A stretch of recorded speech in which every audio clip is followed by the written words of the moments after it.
What is an interjection? Interjection কি? Interjection তোমরা জানো এটি একটি পার্টস অফ স্পিচের মধ্যে ধরা হয়। দেখো, ইন্টারজেকশন মানে আবেগসূচক শব্দ।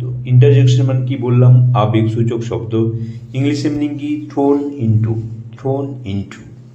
এখানে দেখো ইন্টারজেকশন কাকে বলবো? ইন্টারজেকশন দেখো, তোমরা হঠাৎ আমরা কোনো সময় কি হয়, হঠাৎ কোনো অনুভূতি, সেটা আনন্দের হতে পারে, দুঃখের হতে পারে, বিস্ময়ের হতে পারে, আমরা প্রকাশ করি। যেমন একটি দৃশ্য দেখে আমরা যদি বলি কি সুন্দর দৃশ্য, সেটিকে আমরা কিভাবে প্রকাশ করব? বা আমরা কোনো ম্যাচ জয়লাভ করলাম, সেটিকে আমরা আনন্দে কি বলবো? হুররে আমরা বলি। যখন দুঃখ প্রকাশ করি অ্যালাস, এই শব্দগুলো বলি, এগুলোই আসলে interjection.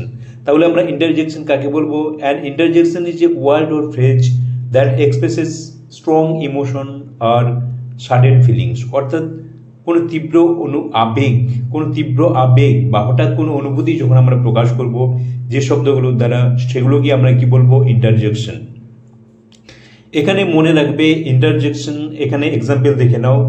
Hurray, we won the match, আমরা ম্যাচটি জয়লাভ করেছি। হুররে এখানে interjection. Alas, I lost my wallet, আমার ওয়ালেটটা হারিয়ে গেছে। অ্যালাস মানে এখানে দুঃখ প্রকাশ করছে, হুরে এখানে আনন্দের প্রকাশ। তাহলে বুঝতে পারছো এই দুঃখ, বিস্ময়, বেদনা, আনন্দ, এগুলো যখন প্রকাশ করবে সেগুলোকে আমরা কি বলবো? ইন্টারজেকশন। আমরা কি বলবো? ইন্টারজেকশন। এখানে মনে রাখবে interjection it is often used independently from the main sentence থেকে কিন্তু স্বাধীনভাবে এরা বুঝতে পারে। It is usually followed by an exclamation mark or a comma. মনে রাখবে বিস্ময় সূচক চিহ্ন তোমরা জানো, বিস্ময় সূচক চিহ্ন এভাবে, আর কমা তোমরা জানো, কমা এবং বিস্ময় সূচক এরপরে কমা বা বিস্ময় সূচক শব্দ বুঝতে পারে।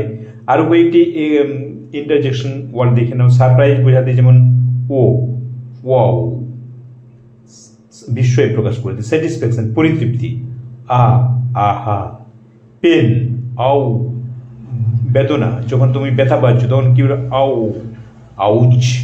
এরকম আরও আমরা ইন্টারজেকশন ওয়ার্ড জেনে নেব নেক্সট ভিডিওতে।